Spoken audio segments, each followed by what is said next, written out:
ఉన్నప్పుడు, శరీర సంబంధమైన బలహీనత ఉన్నప్పుడు మనం అనుకుంటాం ఇది డాక్టర్స్ ద్వారా లేకపోతే ఎవరిని వచ్చి ధన సహాయం చేస్తే బాగుండనేటువంటి ఆలోచన మనం కలిగి ఉంటాం. కానీ కేవలం దేవుడు మాత్రమే ఆయన అద్భుతమైన కార్యములను చేయగలిగినటువంటి వాడు. హల్లెలూయా. ప్రభువునందు ప్రియమైనటువంటి వాళ్ళరా, ఈ ఉదయకాల సమయంలో ఈ పునరుద్ధాన దినములో ఒక చక్కటి లేఖన భాగాన్ని మనం ధ్యానం చేసుకున్నాం. యెషయా గ్రంథము 40వ అధ్యాయం 29వ వచనాన్ని మనం జ్ఞాపకం చేసుకున్నప్పుడు, సమస్యలున్న వారికి బలమిచ్చువాడు ఆయనే. హల్లెలూయా, హల్లెలూయా. సమస్యలు వారికి ఆయన ఏమిస్తాడట? బలమిచ్చేటువంటి వాడు. బలహీనమైనప్పుడు ఆయన మనల్ని బలపరిచి ఆయన సన్నిధికి తోడుకొని తీసుకొచ్చినటువంటి దేవుడు. హల్లెలూయా. కనుక మనం చదివినప్పుడు చూడండి, సమస్యల వారికి బలమిచ్చేవాడు ఆయనే, భక్తిహీనులకు బలాభివృద్ధి కలుగు చేయవాడు ఆయనే, బాలురు సమస్యలుదురు, అలయుదురు, యవనస్తులు తప్పక తొట్టిల్లుదురు. చూడండి ఇక్కడ ఏం రాస్తున్నాడంటే, ఇంకోటి అంటాడు 31వ వచనంలో, యెహోవా కొరకు ఎదురు చూచువారు నూతన బలము పొందుదురు, వారు పక్షిరాజులే రెక్కలు చాపి పైకి ఎగురుదురు, అలయక పరిగెత్తుదురు, సమస్యలుగా నడిచిపోదురు. హల్లెలూయా. ఈ ఉదయకాల సమయంలో దేవుడు ఎలాంటి వాడంటే, ఆయన సమస్యలటువంటి వారికి బలమును ఇచ్చేటువంటి వాడు. అంత మాత్రమే కాదంట, ఏమంటాడు కిందకి వెళ్ళినట్లయితే, బాలురు సమస్యలు అలయుదురు. తల్లిగా రాగానే జయము గారు చెప్తున్నా, పుట్టబాబుకి ఎప్పటి నుంచి బాగాలేదమ్మా, క్షణాలు బట్టి బాగా అట్లా చూడండి.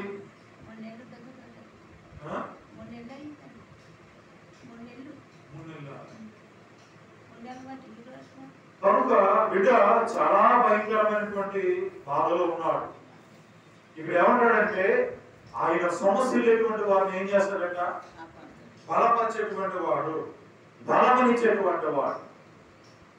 ఎవరికి? బాలురు యొక్క చూడనే ఉంటాడంటే, అక్కడ బాలురు సమస్యలు అలగెదురు. బాలురు ఏమవుతారంటే, చిన్నపిల్లలు అలసిపోతారు, సమస్యలు. తర్వాత ఏమంటాడు? యవనస్తులు తప్పక తొట్టిల్లుతారు. యవనస్తులు మన ఆ తల్లి నవమాసాలు పోసి కనిపించి వాడిని పెద్దవాడిని చేసే వాడు కూడా ఏమవుతాడంటే, తల్లిని తండ్రిని విడిచి లోపలికి వెళ్ళిపోతాడు, తొట్టిల్లో పడుతూ ఉంటాడు. అవన్నీ కామనే. ఏంటంట? అవన్నీ జరిగేటువంటివే.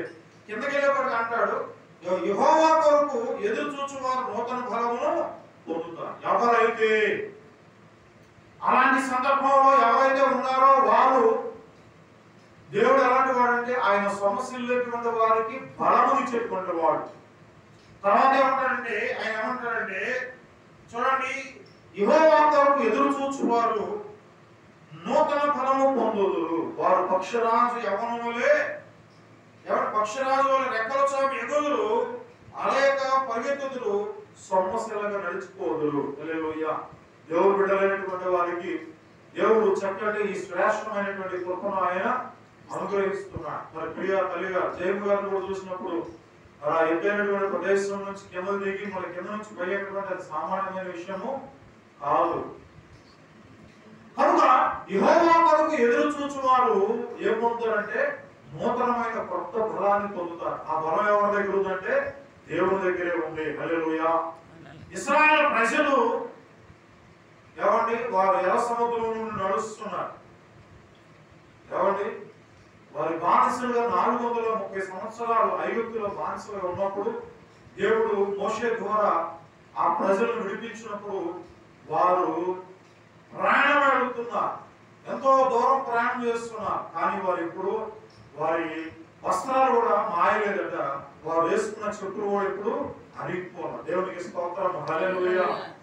యెహోవా కొరకు ఎదురు చూచువారు నూతనమైన భాగాన్ని పొందుతారు. ఏ దినము ప్రియ సహోదరి సహోదరుడా, ఈ మైక్ శబ్దం ద్వారా వింటున్నటువంటి కాబట్టి ప్రియ సహోదరి సహోదరుల, నిజంగా ఈ దినము నువ్వు ఏ విషయంలో పునమి ఉన్నావో, ఏ విషయంలో లేవలేనటువంటి స్థితిలో ఉన్నావో, ఏమండి ఒకసారి నువ్వు దేవుని యందు భయభక్తులు కలిగి నువ్వు దేవుని కొరకు ఎదురు చూసినట్లయితే ఆయన నిన్ను లేవనెత్తగలిగినటువంటి వాడు. హల్లెలూయా.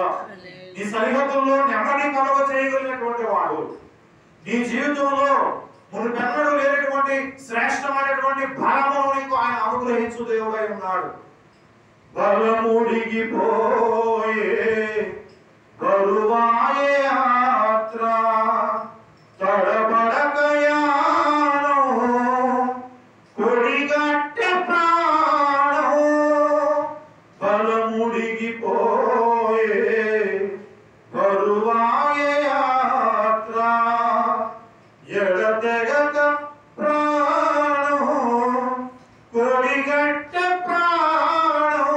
చూడండి, బలముడిగిపోయే మానవుని ఆయుష్ దినదినం ఏమవుతుంది? పెరుగుతుంది.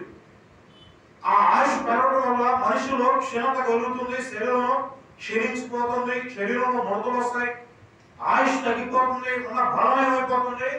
తగ్గిపోతుంది. అది ఎవరైతే ఉదయకాల సమయంలో దేవుని కొరకు పరిగెత్తుతున్నారో, దేవుని కొరకు ఎవరైతే ఎదురు చూస్తారో వారికి నూతనమైనటువంటి బలమును దేవుడు అనుగ్రహిస్తున్నాడు. హల్లెలూయా. ఆ బలం నీకు కావాలంటే నువ్వు తప్పనిసరిగా ఎక్కడ కావాలి? దేవుని మందిరానికి రావాలి. ఆయన సన్నిధికి వచ్చి నువ్వు మోకరించి ప్రభు కొరకు నువ్వు కనిపెట్టినప్పుడు ఆయన నీకు శ్రేష్టమైన బలమును, మునుపన్నడు ఎవరు ఇవ్వలేనటువంటి బలమును, డాక్టర్స్ కూడా ఇవ్వలేనటువంటి ఆ మందుల ద్వారా వచ్చే బలం కంటే శ్రేష్టమైన బలము దేవుని బలమై ఉన్నది. హల్లెలూయా. చూడండి, అదే అంటున్నాడు, దేవుడు బలవంతుడు మాత్రమే కాదు, ఆయన తన బలాన్ని శ్రమలో, బానిసత్వంలో, సమస్యలు వచ్చిన తన ప్రజలకు అనుగ్రహించదనని, వారిని బలపరచదనని దేవుడు వాగ్దానం చేస్తూ ఉన్నాడు. హల్లెలూయా. ఆయన వాగ్దానం చేస్తున్న దేవుడు. కృంగిన వేళలో నన్ను లేవనెత్తిన చిరునామా నీవేగా. కృంగిన వేళలో ఆయన లేవనెత్తేటువంటి వాడు. నీ కృప నిత్యముండును, నీ కృప నిత్య జీవము, నీ కృప వివరింప నా తరమా యేసయ్యా. ఆయన కృప నిత్యము మనకు ఉంటుంది, ఉన్నది. కారణము దేవుడు మనతో ఉన్నప్పుడు ఆయనతో పాటు మనం కూడా నూతనమైన బలమును ఆయన అనుగ్రహించు దేవుడై ఉన్నాడు. హల్లెలూయా. శరీరము కృంగిపోయినా, శరీరము కృషించిపోయినా ఆయన బలమును ప్రతిదినము నీకు ఆయన తన వాక్యము ద్వారా నీకు అనుగ్రహిస్తున్నాడు. వాక్యము మనలను బ్రతికిస్తుంది, వాక్యము మనలను బలపరుస్తుంది, వాక్యము పాపము నుంచి మనలను విడుదల చేస్తుంది. సహోదరి సహోదరుడా, పాపం చేసి అలసిపోయి స్వలసిపోయి ఎందుకు పనికిరానటువంటి వాడిగా, ఎవరు నిన్ను ఓదార్చలేనటువంటి స్థితిలో ఉన్నావా? నీవు యేసయ్యను నువ్వు మరి ఆయన సొంత రక్షకుడు అంగీకరించినట్లయితే యేసయ్య నిన్ను బాగు చేసే దేవుడు. నీకున్న ప్రతి పాప సంబంధమైన రోగం నుంచి ఆయన నిన్ను విడుదల చేయగలిగినటువంటి దేవుడు అయి ఉన్నాడు. దేవునికి స్తోత్రం చెప్తాం. హల్లెలూయా. ప్రభువును ప్రియమైనటువంటి వారుగా, సమస్యలైనటువంటి వారికి ఆయన బలం ఇచ్చేటువంటి వాడు ఆయన. హల్లెలూయా. నిజంగా ఆయన బలం ఇవ్వాలంటే మనము మనస్సానుసారమైన జీవితం కలిగి జీవిస్తే ఆయన మనకు బలాన్ని ఇవ్వడు, ఆయన శక్తిని ఇవ్వడు, ఆయన జీవనం మనకి ఇవ్వడు. కారణం ఏంటంటే మనము ఆయనకు లోబడినటువంటి వారిగా, ఆయన ఆజ్ఞలకు విధేయులుగా ఉన్నప్పుడు, ఆయన మాటను చెవిన పెట్టినప్పుడు, ఆయనను పూర్ణాంగీకారంతో నీవు ఆయనను సేవించినప్పుడు ఆయన నిన్ను తప్పనిసరిగా ఆయన బలపరిచే దేవుడు. నువ్వు ఆయన దగ్గర రాకుండా, ఆయనకు ప్రార్థన చేయకోకుండా, ఆయన సన్నిధిలో నువ్వు జీవించకుండా నన్ను దేవుడు స్వస్థపరుస్తాడు, నన్ను ఆయన బాగు చేస్తాడు అంటే అయ్యేటువంటి పని కాదు. ప్రభువునందు ప్రియమైనటువంటి వాళ్ళ, చూడండి, మనము ఎప్పుడు ఆయన మనకు సమస్యలు ఎటువంటి వేళ ఆయన బలపరుస్తాడంటే, ఒకటి ఇక్కడ 3 అంశాలు ఉన్నాయి. ఒకటి ఏంటంటే దేవుని ప్రజలమైనప్పుడు. హల్లెలూయా. ఎవరు ప్రజలమైనప్పుడు అంటే ఇప్పుడు మనం దేవుడు ప్రజలుగా లేకుండా మన ఇష్టానుసారంగా మన విరవీగేటువంటి తనాన్ని ఉపయోగించుకొని మన ఇష్టానుసారంగా లోకంలో జీవించినంత కాలం మనకి ఏమండి ఆయన ప్రజలుగా మనం ఉండము.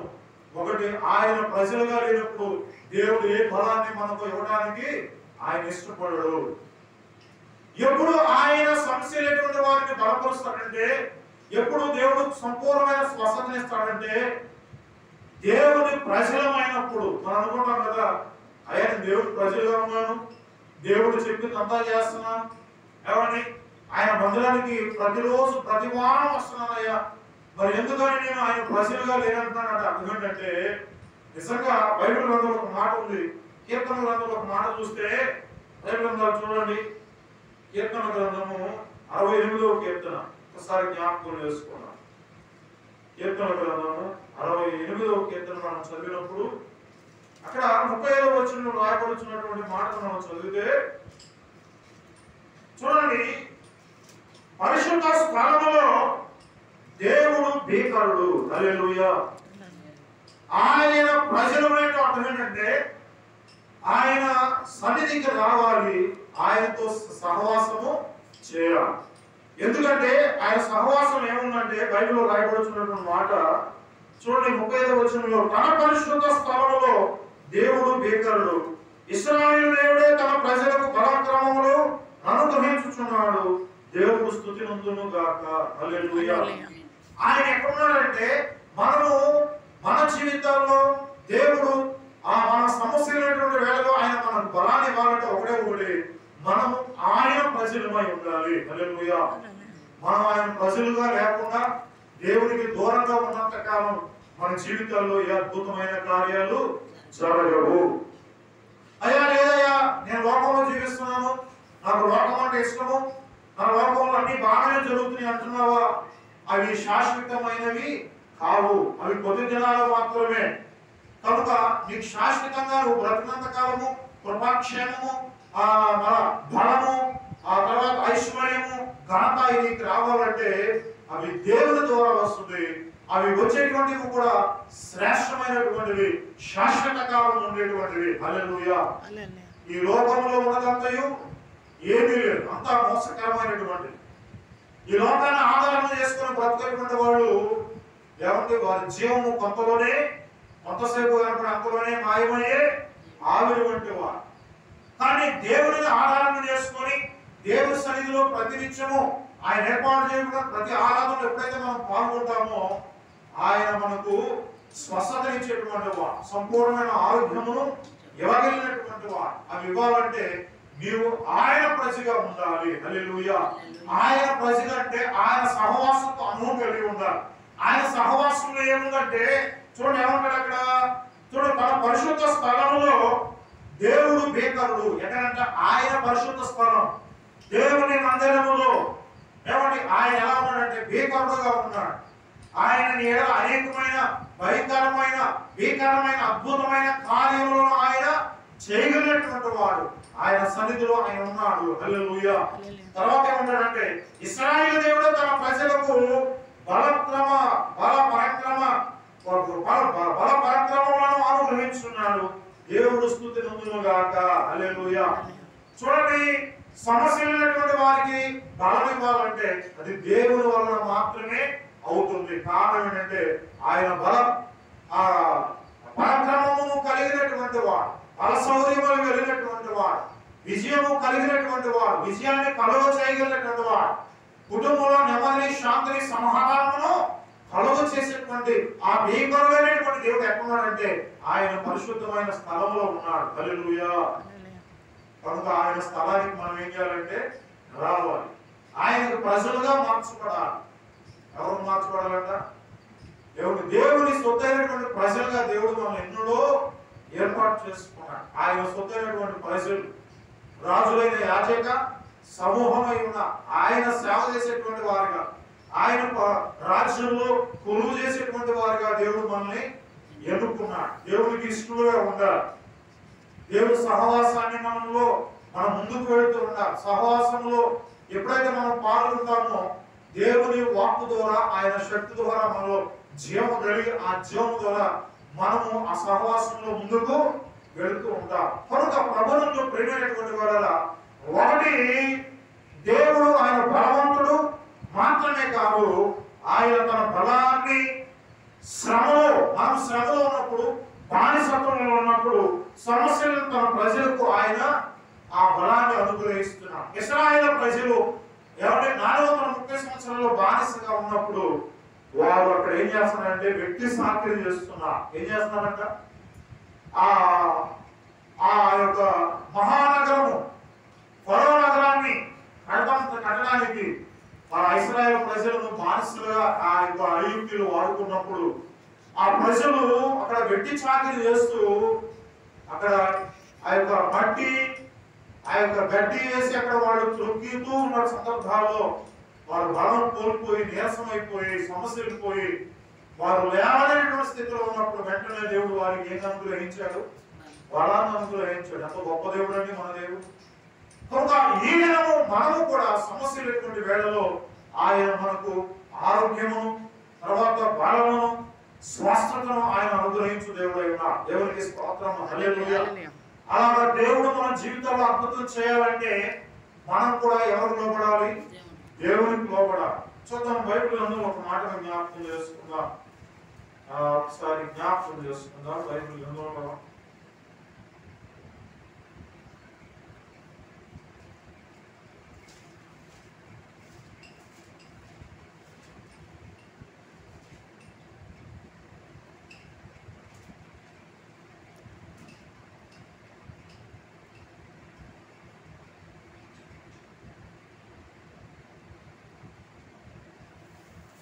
ఇక్కడ 116వ కీర్తనలో రాయబడుతున్న మాటను మనం జ్ఞాపకం చేసుకున్నప్పుడు ఇక్కడ ఈ అధ్యాయంలో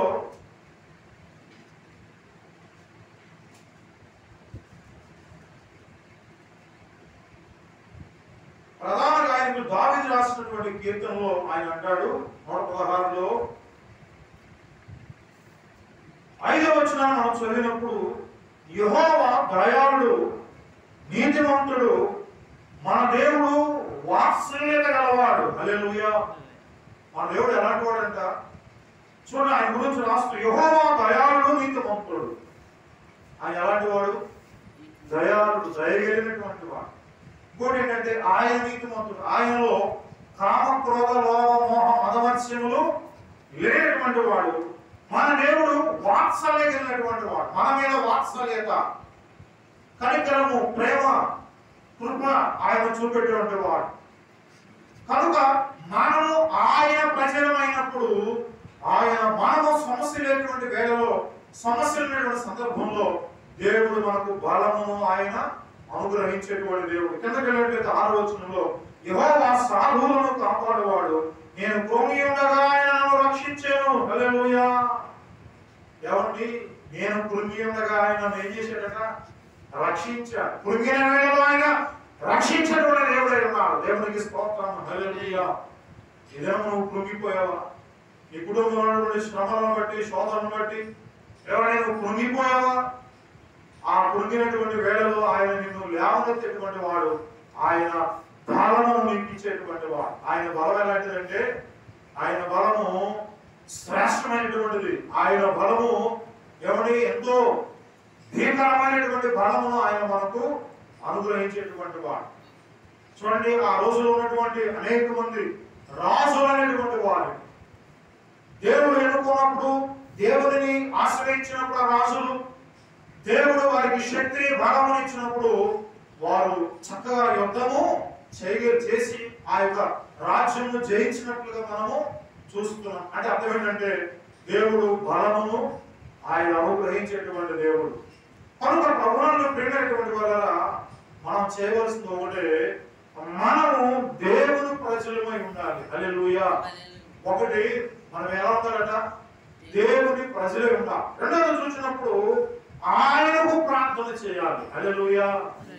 కుండలో కూడు కుండలో ఉండాలి. అబ్బాయి ఎలా ఉండాలంట? దుడ్డుగా ఉండాలంటే అయ్యేటువంటి పనిగా. చూడండి, మనము ఎంత ప్రార్థన చేస్తామో ఆ ప్రార్థన ద్వారా దేవుడు అద్భుతమైన కార్యాలు చేయగలిగినటువంటి వాడు. ఎవరెవరు నీ చెత్త యావత్తు ఎవరి మీద వేయాలంట? ఆయన మీద. మనం ప్రార్థన చేయాలి. ప్రతి సమయంలో అసమయంలో మనం ఏం చేయాలి? ప్రార్థించాలి. ప్రార్థన ప్రతి అవసరతలను తీరుస్తుంది. ఒకటి, మన జీవితంలో మనము సమస్యలైనటువంటి వేళలో మనకు బలము కావాలంటే ఒకటి ఆయన ప్రజలుగా ఉండాలి. ఒకటి. రెండోది అంటే ఎలా ఉండాలి? ఆయనకు ప్రార్థన చేయాలి. ప్రార్థన చేయకోకుండా ఏం చేయకూడదు? భోజనం కూడా చేయకూడదు. మన కుటుంబాల్లో ప్రార్థన చేయకుండా ఏం చేస్తుంటాం? భోజనాలు ఏదో పొరపాట్లు చేస్తుంటాం. ప్రార్థన అనేటువంటిది ఏంటంటే దేవుడితో డైరెక్ట్ గా ముఖాముఖిగా మాట్లాడేటువంటిది. ప్రార్థన అంటే ఏంటంటే మనం ప్రార్థన చేసినప్పుడు వినయం కలిగి ప్రార్థన చేయాలి. తగ్గింపు కలిగి. తగ్గింపు లేకుండా ప్రార్థన చేసి నేను రోజు ప్రార్థన చేస్తున్నాను, ఆ రోజు దర్శనాలు వస్తాయి కదంటే అయ్యేటువంటిది కాదు. దర్శనం ఎప్పుడు వస్తుందంటే నీకు దేవునికి మధ్య ఆ అనుసంధానం కలిగి. ఆ అనుసంధానం కలిగినప్పుడు దేవుడు నీకు దర్శనం ద్వారా జరగబోయేవి జరిగేటువంటి వాటిని ఆయన చూపిస్తాడు. ఎప్పుడైతే దేవుడు ఫలాన్ని చూపించాడంటే మనం చేయవలసింది ఏంటంటే వెంటనే లేచి ప్రార్థన చేయాలి. హల్లెలూయా. అయ్యా ఏంటో జరుగుతుందయ్యా, దీనికి అర్థం చూపించయ్యా అని మనం ప్రార్థన చేస్తున్నప్పుడు దేవుడు చక్కగా దర్శనాల ద్వారా ఆయన తెలియచేయగలిగినటువంటి వాడు. హల్లెలూయా. ప్రార్థనే పరలోక నీవేని చుట్టాలము, ప్రార్థనే ప్రభు నుండి మనము పొందు సూత్రము.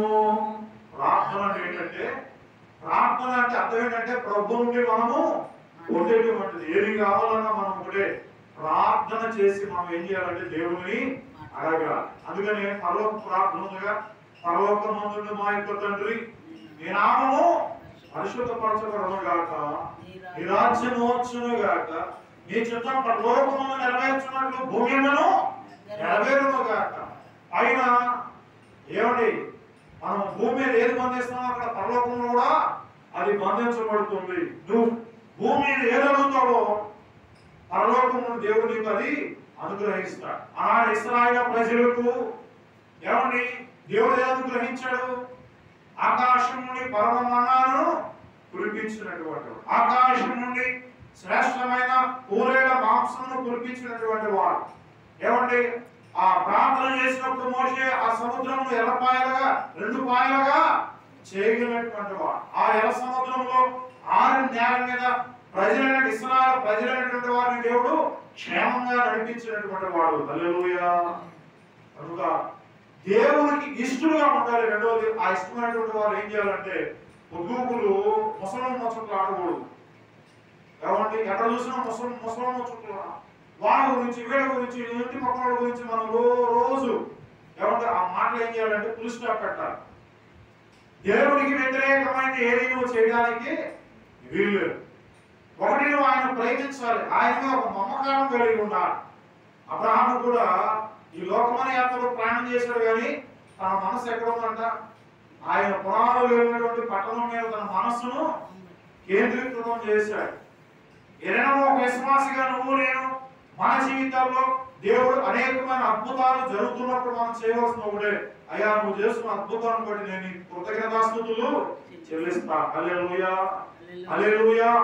కనుక ప్రభువునందు ప్రియమైనటువంటి వారులారా, మనము ఒకటి దేవుని ప్రజలమై ఉన్నప్పుడు ఆయన ప్రజలము. ఎవరు ప్రజలు అంటే ఆయన ప్రజలు అంటే ఎవరు? ఆయన మాట వినేటువంటి వారు, ఆయనకు లోబడేటువంటి వారు. ఏమండి ఆయన ఏర్పాటు చేసినటువంటి ప్రతి ప్రార్థన ఆ